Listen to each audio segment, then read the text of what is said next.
Welcome to Liberate Your People Pleaser. I am your host, Brenda Florida, certified life coach, and you might be a people pleaser if you sacrifice your needs or your wants or your feelings to benefit someone else, or you keep silent when something bothers you or upsets you, or you're super critical and feel like you're probably your own worst enemy.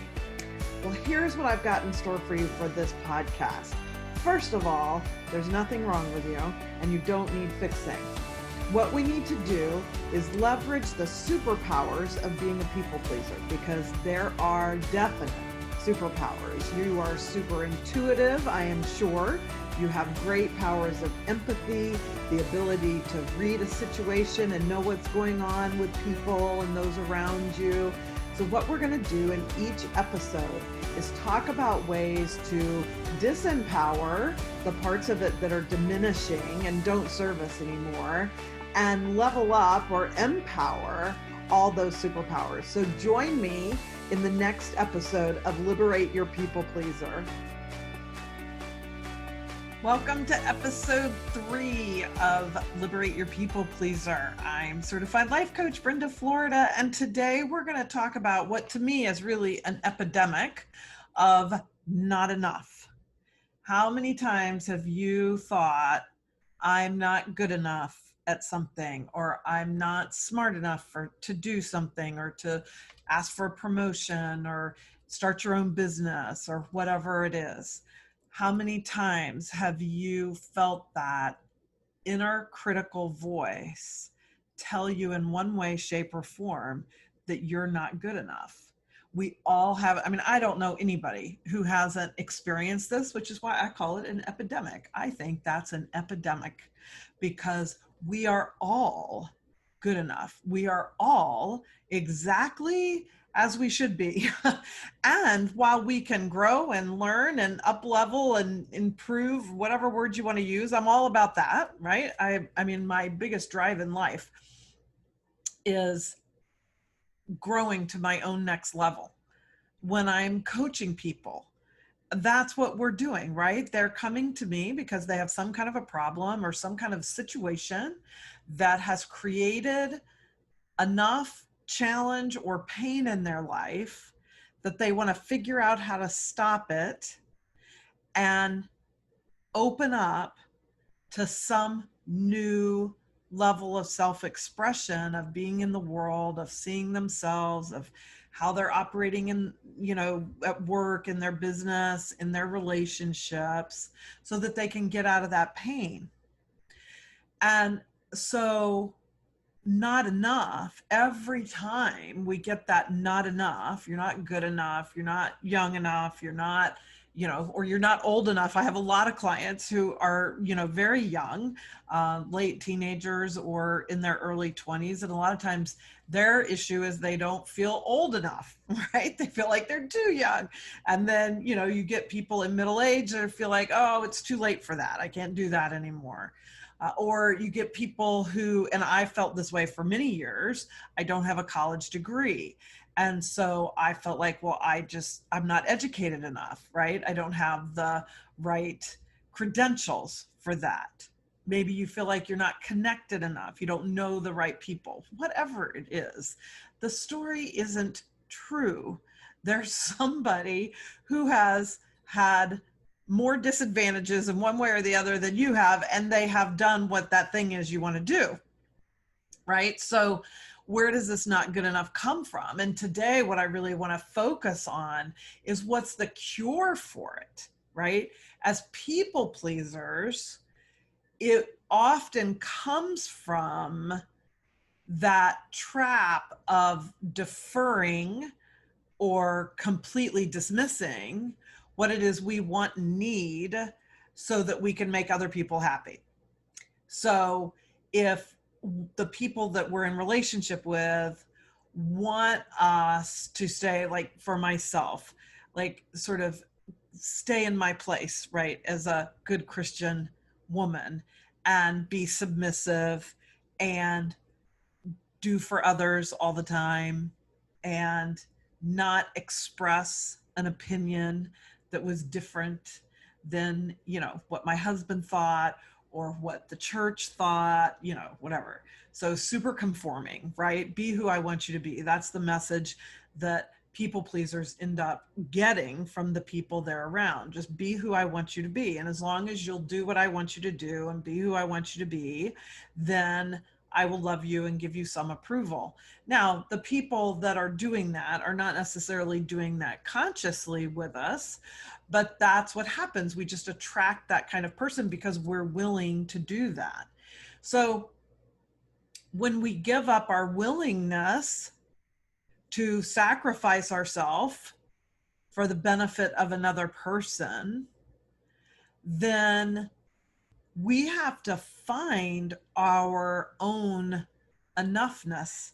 We have to find an inner place that says, no, I'm good enough. I am good enough for a healthy, loving, supportive relationship. I am good enough for others to respond to my needs. I am good enough to ask for what I want. I am good enough to simply be my own authentic expression in the world. So to find that, we have to sort of unravel. I was talking about this in episode 2. That's just a word I like to use for this.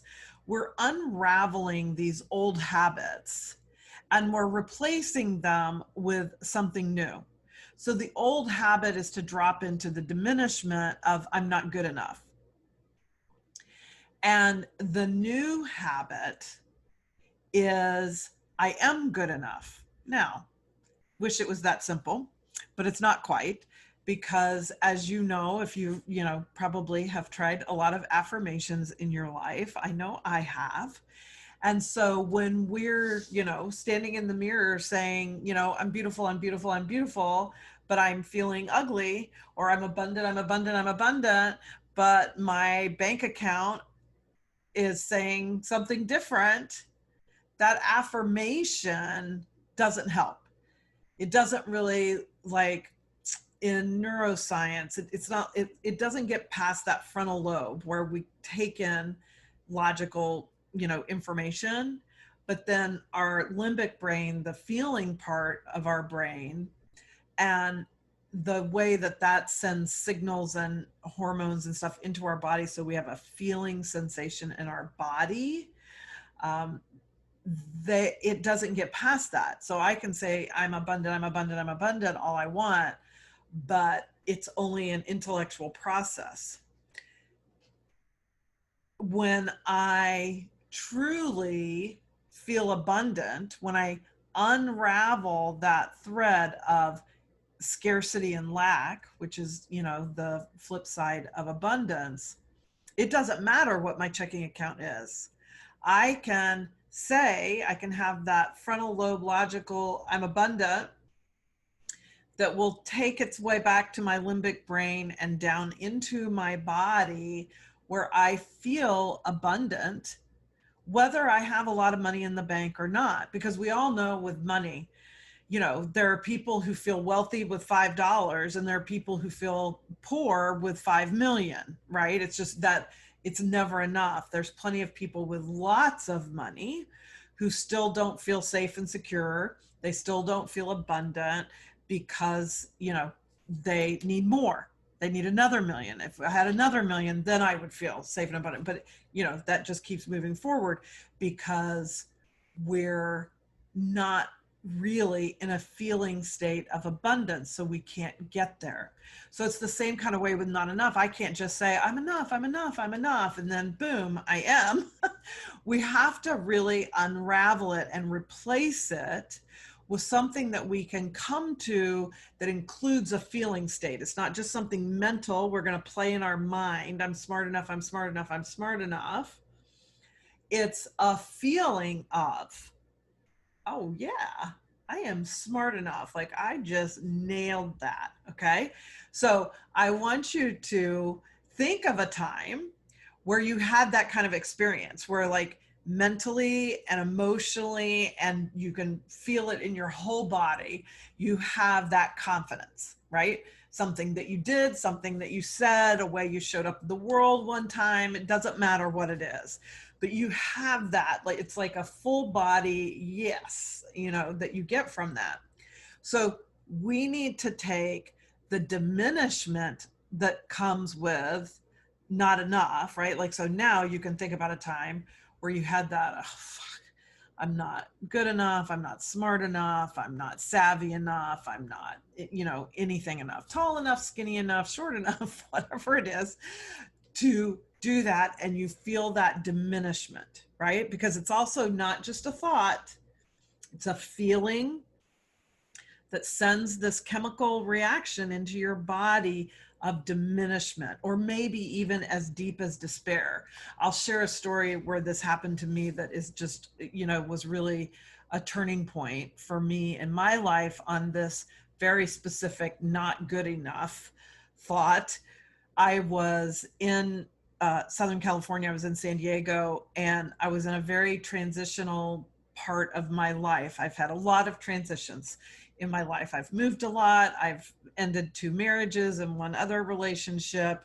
I've had 4 children. I've changed jobs a lot. My kids, are now grown. So I did the empty nest thing. So my life has been one full of transitions. So this was a transitional time for me. And professionally, I wasn't doing as well as I wanted to. So financially, I wasn't doing as well as I wanted to. And I was really discouraged. And I can remember sitting in my car, remember exactly where I was on a street. I just pulled over because I was really upset. And the thought that kept rolling through my head was, I'm just not good enough to do this. And this was have a successful business and really make the kind of money I wanted to be making. But by then I was a coach. And so I had coached myself and enough other people that once that really came to my mind in a really conscious way, I was like, wait a minute, let's not do this again. Okay. So I made myself go through this process of unraveling, and I'm going to share it with you. And that is, I just asked myself the simple question, is that true? Like in a super totally true, no ifs, ands, or buts, only yes or no. Is that true? I'm not good enough to have a successful business. And right away, I admit, like every failure I've ever had in my life came to mind, right? Because that's the way the mind works. The mind is always wanting to prove itself right. It doesn't care what it's saying, right? Or thinking, so to speak. It's going to find that proof to prove it right. So I'm thinking of every failure I've ever had, not just business. Let's not stop there. Let's talk about the relationships. And so I'm thinking about all these failures. This is like, yep, not good enough. I am not good enough. Oh my gosh, I'm such a failure. I'm such a loser, right? And then I was like, no, wait a minute. I know how this goes. And I just made myself kind of slow down. And that's an important part of the process. Slow down, because your mind has been quickly proving that thought right for a long time. Okay. So it's like a habit. The same way you go in your bathroom, you see your toothbrush, you pick it up, you brush your teeth, right? In the morning, you're not getting up, going in your bathroom, wondering, what do I do with that thing? What is that? And what should I do with it? It's just a habit. You don't even think about it consciously. So these thoughts that you've had, whether it's a not good enough thought or in any kind of critical, limiting thought that you've had over and over, it just comes, and then right away it comes with the evidence that seems like it's proof of that, okay? So in order to start unraveling it, we've got to slow it down. And so I just sort of made myself just take a few breaths there in the car. I was like, no, wait a minute, really? Am I not good enough to have a successful business? And somewhere there, I just stayed with that enough to let that cycle in my brain of that pattern, you're not good enough, you're not good enough, and here's the reasons why. I interrupted that pattern, basically. And sometimes we interrupt a pattern with shock, but like scaring yourself out of it. But sometimes we interrupt a pattern with silence, where I'm taking a conscious intention of, I'm not going to buy that litany of evidence that I'm not good enough. I'm not listening to you. You go take a nap. I'm going to stay over here and really let my heart think about it. Sometimes I even do this. I'll even think about, like, get my attention off of my brain, literally, like inside my head. I'm focusing, I'm putting my attention not on my brain, but on my heart. And so I'm and I'll do just like I'm doing here. If you're watching this on video, I've closed my eyes, and I will close my eyes and I'll put all my attention on my heart, and I'll ask myself that question: is it true I'm not good enough to have a successful business? And then what I remembered was the time when I was about 35 years old, and I was getting divorced for the first time. Now, my husband had been the breadwinner for our family. I had never made very much money. I came from a mindset of, that's not something I'm good at. That's something men are supposed to do, make money. I'm supposed to be home, making cookies and tending to the children. So like the idea of being the breadwinner for my family was something I never in my wildest dreams thought I would do. And so when I needed to be, I really was not prepared for that. And, emotionally, physically, or professionally. But I went to my boss. I told him, he knew I was going through a divorce. He knew I had 4 children. He knew how much he paid me. And I just said, I love working for you, but I can't keep living on this salary. And I know you can't afford, a 30% pay increase so I can support my family by myself. But I'm coming to you because I want your help. Like, help me think of, and I was thinking a second job. And he was very well connected. So I'm thinking he's going to know somebody that I can get a part-time job with and keep working for him. Was really what I was thinking. And he suggested to me that I approach the owners of the real estate office that we both worked in and propose that I become the first full-time sales manager of that office. Now that to me was like my dream job, like such a dream job, I didn't dare think of it. Okay. So when he said that, it stopped me dead in my tracks. I was just like, oh my gosh, do you think, I could do that? I would love that. And he said, yes, like the only way I'm willing to lose you as my employee is to gain you as my manager. And so I did exactly that. And I approached the owners of the company completely out of the blue. I mean, they had no idea. And, pitched this idea and they'd never done that. They'd never paid a salary to a person to be a manager, so it was very out of the box. And I did it, and they said yes. And I was supporting my family, within, a matter of about 6 weeks from when this whole idea came up. And I talked to the guy I was working for. And so I was like, oh yeah, there was that, and that had been like 20 years had passed. So since then, I had had a number of other significant successes in my professional career and as an entrepreneur. And so by finding that evidence, right? So now I'm proving the point that I am good enough. And that's what begins to unravel the habit. And the more you do it, and the faster you can catch it, right? The faster you realize you're not enough. And the faster then you can pull yourself into, wait a minute, litany of reasons why it's true I'm not enough. Is that really true? Going into your heart, because it's not true. It never is. No, one of my life coach, trainer, mentor is Martha Beck. I'm a Martha Beck certified coach. And Martha said one time, the truth is never stressful and stress is never the truth. And I'm telling you, I have put this to the test in many a difficult situation. And when I'm stressed, when I'm feeling that stress of, oh my gosh, I am not good enough to have my own business and be a success. And that's what I'm doing. I was running my own business, trying to be a success. That's very stressful. So now I've gotten so much faster at, wait a minute, this is really stressful to me. I don't think it's the truth. It's not the absolute only truth.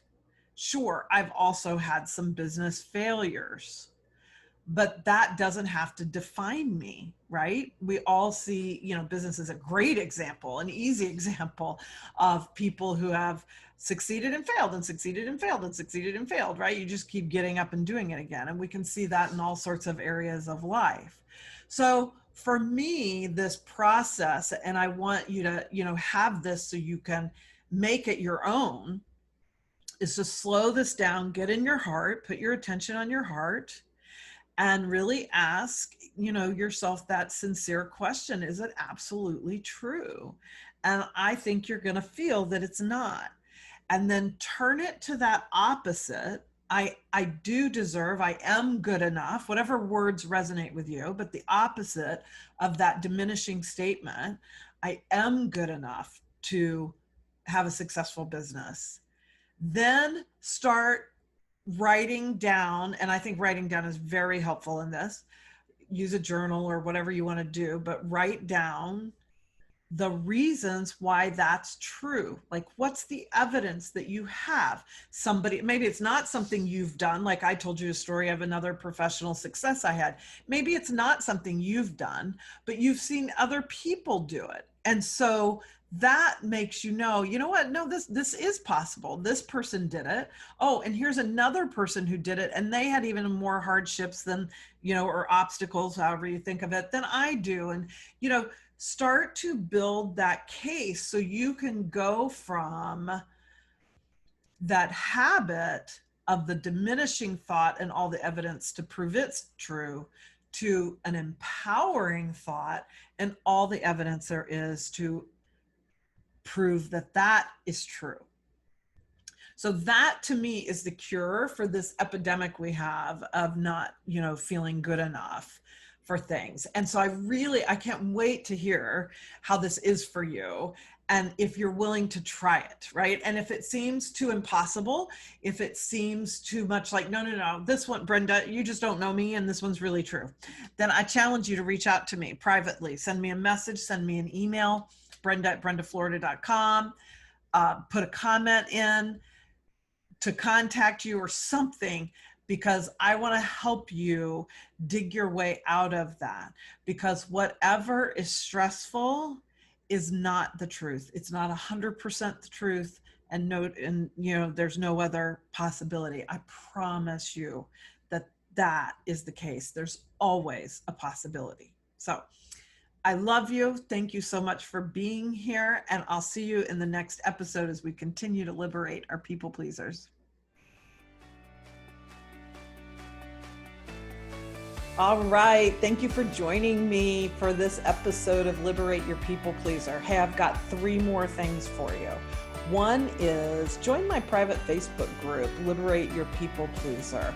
We have lots of great conversations. I do Facebook Lives in there, drop in free resources, all kinds of cool things to support you in your journey to liberate your people pleaser. So the link for that is in the show notes. Second, I would love it if you would put a 5-star review on whatever podcast service that you found the podcast on. That would be totally awesome. And I'll give you a shout out on a future episode. And last but not least, if you've got a question you would like for me to answer or address, you'll also find a link in the show notes to do that. So submit your question and you'll hear me talk about it on a future episode of Liberate Your People Pleaser. I'll see you in the next episode, everyone. Bye-bye.